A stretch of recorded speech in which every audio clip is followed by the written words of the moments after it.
I always wanted to ask you about the idea of songs with a one-line hook. Message in Metal has multiple single-line hooks that are repeated over. The Beatles were masters of this. I want to hold your hand, I want to hold your hand, I want to hold your hand. Let it be, they just repeat the same phrase 4 times. Yep. And a lot of the Police hits and a lot of the hits on your solo career would have a repeated hook. You know, I'm glad you mentioned the Beatles, because the reason I'm a musician is because of the Beatles. They were from Liverpool, I was from Newcastle, both port towns in the north of England, working class. They both had the same education as me. I went to a grammar school. They were scholarship boys, smart, working class kids. They conquered the world with their own songs, and therefore gave permission to a younger generation, a decade younger, permission to try the same thing. Oh, we'll try that. I know those 4 chords. I could do that probably, and we all tried.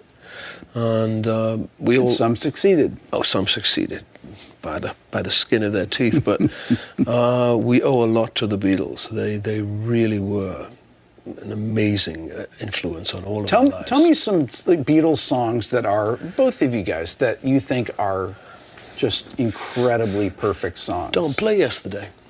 No, don't do it. Don't do it. You'll like this. This is Dom's own version of Yesterday. He's making me do it. This is classic. All my drummer seems far He away. just likes it when I go to the major. I can't believe genius. I've been made to It's do genius. this It's genius. on your show. Yes, that's. I've got so many other things I could do. I think man. that's. They probably should have done that. Paul should have done that. Sting, what is a great? Name me like a Beatles song that is you think is hundreds of them. Blackbird, Penny Lane. I like Day in the Life, because that's a great example of 2 songwriters with 2 songs. 2 songs. It's really 2 songs. But I love that that period of Beatles as well. You know, McCartney was asked last year, what song do you wish you'd written? And he picked one of mine. And Fields of Gold, right? For my reaction, saying, one, I wish I'd written like 100 Paul McCartney songs. So, yeah. I interviewed Peter Frampton, and I said to him, Peter, what's the best ballad ever written? He immediately said Whiter Shade of Pale. Oh, I love that song. He's like, Which that is Whiter very Shade of Bach. Pale. Very Bach. It's J on a G string. Totally. It's like descending bass line. I love the lyrics of that song because they're totally meaningless, and that they sum up an entire era. You know, and they have their own internal Dadaist logic, which is fantastic. It's a great song. When did you start really getting into music? You know, I started listening to folk music a lot. In my area, it's a very strong tradition of songs, Scottish, Irish folk songs, but you know, from Newcastle, we're called Geordies, and coal mining songs, work songs, sea shanties. And then I got into American country music. I used to listen to Hank Williams, and got the Hank Williams songbook and sat down with all the chord shapes and learnt, you know, 4-chord, 3-chord songs. Johnny Cash, of course. But, you know, my musical education was very wide. My mother was a piano player, and she'd bring records into the house. She brought 78s of Elvis Presley and Jerry Lee Lewis, Little Richard. My dad liked big band, jazz, and Sinatra.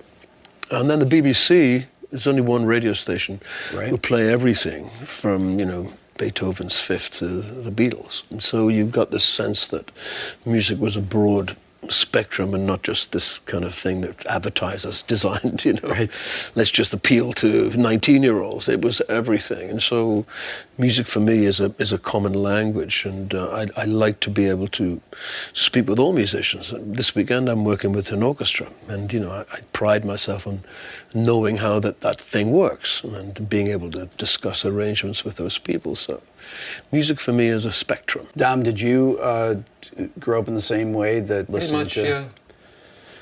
Yeah.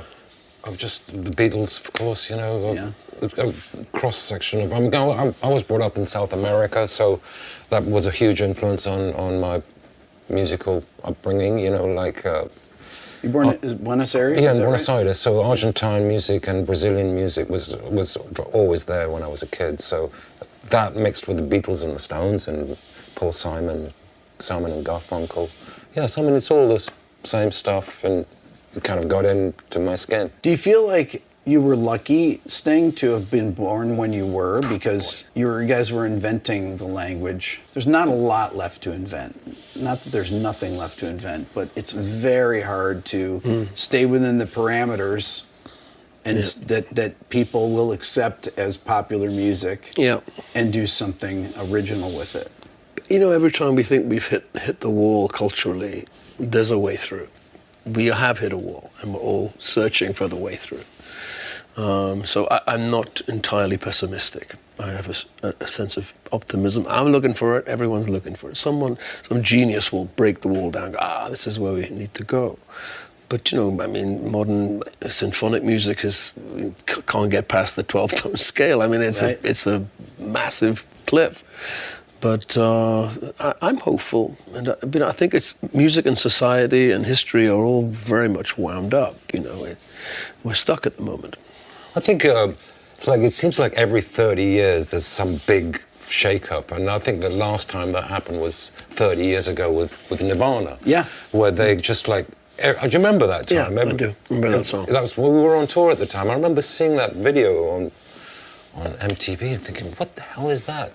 And it just, since then, everything kind of changed, and so we're due for another. And I see what you. I'm not pessimistic either. I'm sure there's something out there ready to be revealed. Do you think that the way that young people consume music, though, with Spotify playlists being recommended to them, you know, using algorithms, that changes the way that? I mean, there's so many good things about the way you can stream anything that you can think of. Yep. If any recording you can access almost immediately, and that's a wonderful tool for a learning tool. At the same time, it reduces music into a commodity you can turn on like coffee, and respect it less. You know, music 200 years ago, you had to go and walk 20 miles, maybe on a Sunday, to hear it in church, or a concert once in a blue moon, or buying a record. You'd take it out of the sleeve and the inner sleeve, and you'd lovingly, ritually place it on the thing, and the stylus would go on, and the white noise.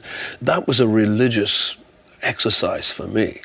That doesn't exist anymore. It's coming back, of course. Vinyl's coming back, but that sense of an artifact that means something to you, and the liner notes, you would pour through every sentence, and you knew who played on it, where the bands they'd been in before, who engineered the thing. You knew all that information. Now the commodity just fills the glass, and you drink it. Talk about why that's important. And I totally agree with this 100% about.